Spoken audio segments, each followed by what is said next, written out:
तो दोस्तों welcome to our channel Wills Tuber. आज हम लोग एक बहुत ही इंपॉर्टेंट चीज़ के बारे में बात करेंगे। एक मिडिल क्लास फैमिली के लिए एक कार लेना मतलब एक सपना से कम नहीं है। तो अगर हम लोग इतना पैसा इन्वेस्ट करके एक कार लेते हैं, उसको कैसे मेंटेन करना है ताकि लॉन्ग टर्म में आपका जो ओनरशिप कॉस्ट हो कम हो, गाड़ी आपको बहुत अच्छे से सर्विस दे, ये सब चीज़ों का ध्यान रखना पड़ता है। और आज मैं ऐसे ही कुछ कॉमन मिस्टेक्स के बारे में बात करूंगा जो generally most of the car owners commit करते हैं। और इसके कारण क्या होता है, कार का जो परफॉर्मेंस है वो डिग्रेड होता है और कभी ना कभी एक सिचुएशन ऐसा आता है कि कार के ऊपर जो खर्चा है वो बहुत बड़ा हो जाता है। तो चलिए डिस्कस करते हैं सारे common mistakes one by one. जो पहला और सबसे कॉमन मिस्टेक है स्पेशली इन इंडिया, कि गाड़ी का रेगुलर सर्विसिंग ना कराना। इंडिया में ऐसा होता है कि कार मैन्युफैक्चरर्स का जो इनिशियल 3 फ्री सर्विसिंग होता है वो तो हम लोग टाइमली करा लेते हैं। उसके बाद क्या होता है, बहुत बार हम लोग ऐसा करते हैं कि ठीक है और कुछ दिन बाद सर्विस करा लेंगे। तो ऐसे केस में हम लोग सर्विसिंग को डिले कराते रहते हैं। हर एक मैन्युफैक्चरर्स के अलग अलग इंस्ट्रक्शन होते हैं कार सर्विसिंग के फ्रीक्वेंसी को लेके।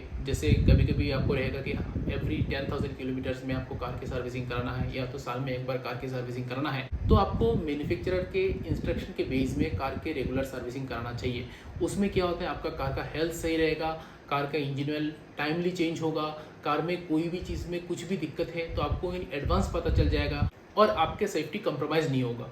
अगर आप रेगुलर सर्विसिंग नहीं कराएंगे तो कार के इंजन ऑयल पुराना हो सकता है। उसमें क्या होगा, आपका फ्यूल का माइलेज कम होगा, प्लस इंजन का परफॉर्मेंस डिग्रेड होगा और लॉन्ग टर्म में ऐसा कुछ कार में प्रॉब्लम आ जाएगा कि आपको बहुत भारी रिपेयरिंग कॉस्ट पड़ने वाला है। तो बेटर ये है कि रेगुलर सर्विसिंग कराइए। आपका जो सर्विस एडवाइजर है उसके साथ डिटेल्स में डिस्कशन करिए कि क्या प्रॉब्लम है कार में, क्या चीज़ ऐसा है कि अभी आपको इमीडिएटली काम करा लेना चाहिए। और बेस्ड ऑन द डिस्कशन आप आपके एक्शन इन एडवांस लीजिए ताकि लॉन्ग टर्म में खर्चा ना बढ़ जाए आपकी। दूसरी मिस्टेक, कार की इंजन स्टार्ट करते ही गाड़ी चलाना शुरू कर देना। ये एक बहुत कॉमन मिस्टेक है, स्पेशली सुबह सुबह जब हम लोग ऑफिस जाते हैं तो हम लोग इतना जल्दी में रहते हैं कि इंजन को स्टार्ट किया और गाड़ी चलाना शुरू कर दिया। तो उससे क्या होता है कि कार के जो इंजन का हेल्थ खराब होता है। इंजन जो है वो जब ठंडा हो जाता है और आप जब दोबारा शुरू करते हैं इंजन को, तो एटलीस्ट 10 to 15 सेकंड्स लगता है कि इंजन के हर एक कंपोनेंट में ऑयल को रीच करने में। तो अगर आप तुरंत कार को स्टार्ट करके ही ड्राइविंग शुरू कर देंगे तो सारे कंपोनेंट्स में जो आपका फ्यूल है पहुंचेगा नहीं और उससे आपका एक तो माइलेज भी कम होगा, दूसरे इंजन के हेल्थ भी खराब होगा। और मैं आपको रिकमेंड करूंगा, अगर विंटर के सीजन है तो एटलीस्ट कार के इंजन को स्टार्ट करने के बाद आप 30 सेकंड्स वेट करिए और उसके बाद आप ड्राइविंग शुरू करिए।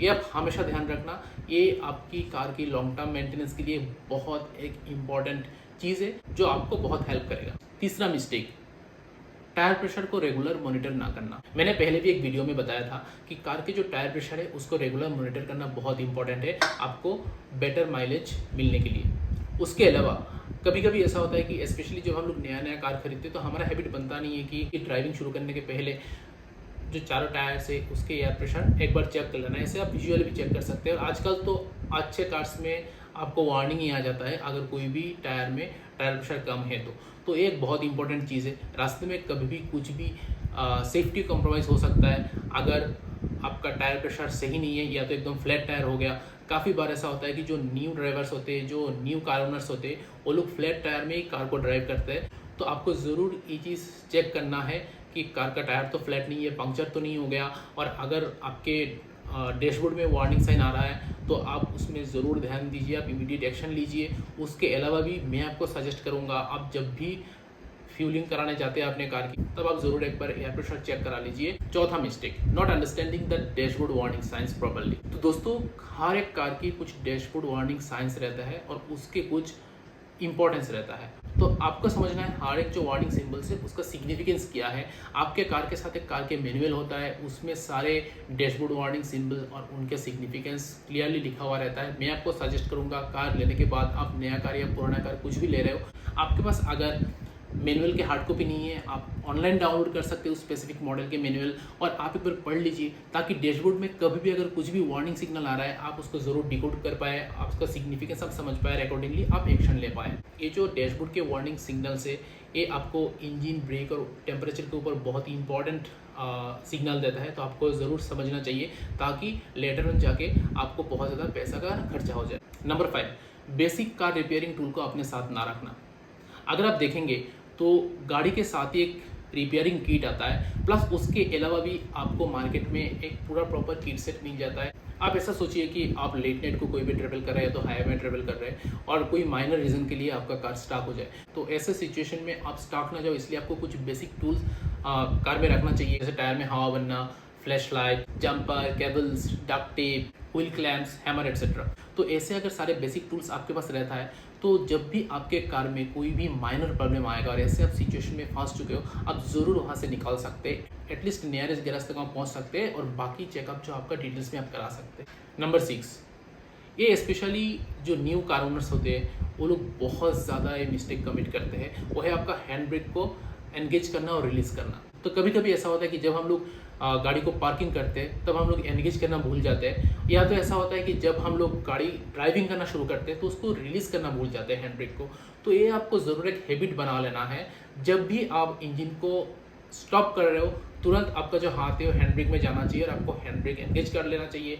और दोबारा जैसे ही आप गाड़ी में जाकर बैठ रहे हो, इंजन को स्टार्ट करने के तुरंत बाद आपके जो हाथ है वो हैंड ब्रेक में चला जाना चाहिए और आपको वो रिलीज़ कर देना है हैंड ब्रेक को। तो ये आपको एकदम हैबिट बना लेना है। उससे क्या होगा, ये जो आपका एक्शन है एकदम अपने आप हो जाएगा, आपको उसमें दिमाग लगाना ही नहीं पड़ेगा। ये बस कुछ ही दिन का प्रैक्टिस है। उसके बाद जैसे ही आप गाड़ी में बैठेंगे आपका जो हाथ है अपने आप हैंड ब्रेक में जाएगा, उसको रिलीज़ करने के लिए, या तो जैसे आप पार्किंग में लगाएंगे तो उसको एनगेज करने के लिए अपने आप उसमें हाथ चला जाएगा। नंबर 7, अनक्वालिफाइड मैकेनिक्स और वर्कशॉप के पास आपके कार को लेके जाना रिपेयरिंग के लिए। दोस्तों इंडिया में एक बहुत कॉमन मिस्टेक होता है, हम लोग कुछ पैसा बचाने के लिए हम लोग बाहर कोई भी अनसर्टिफाइड या तो अनक्वालिफाइड मैकेनिक्स के पास चले जाते हैं, या तो कोई भी ऐसे छोटे मोटे रास्ते में दुकान में चले जाते हैं अपने कार के छोटे मोटे काम कराने के लिए। उससे क्या होता है, लॉन्ग टर्म में आपके कार के बहुत ज़्यादा डैमेज हो सकता है। 200-400 रुपये बचाने के लिए आपको 2-4 हज़ार रुपये का चूना लग सकता है। तो मैं इसलिए आपको सजेस्ट करूँगा, आपके जो कार है हमेशा कोई रिलायबल सर्विस सेंटर में लेके जाइए, उसका रेगुलर सर्विस कराइए। जब भी कार में कुछ भी प्रॉब्लम हो तो कोई सर्टिफाइड मैकेनिक्स के पास लेके जाइए और उसके थ्रू आपके कार के डिटेल चेकअप कराइए।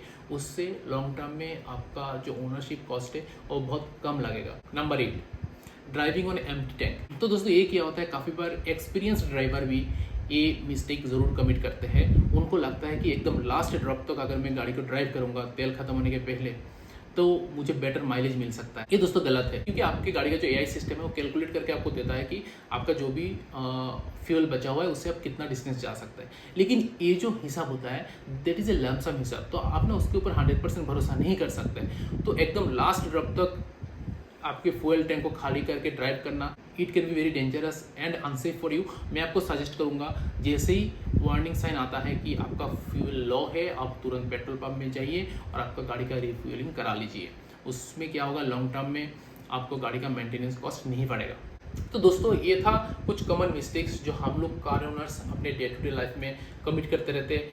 आई होप कि आपको ये वीडियो अच्छा लगा। अगर आपको कुछ लगता है कि मैंने कुछ पॉइंट्स मिस कर दिया या कुछ पॉइंट जो मैंने बताया वैलिड नहीं है, आप ज़रूर कमेंट सेक्शन में बता सकते हैं। इससे क्या होगा, हम लोग जो नेक्स्ट टाइम कुछ वीडियो लेके आएंगे आपके फीडबैक को कंसीडर करते हुए हम लोग हमारे वीडियो को और इम्प्रूव कर पाएंगे। वीडियो अगर अच्छा लगा तो लाइक करिए, वीडियो में कमेंट करके बताइए और चैनल को सब्सक्राइब जरूर करिए, उससे हम लोगों को मिलेगा मोटिवेशन। Thank you.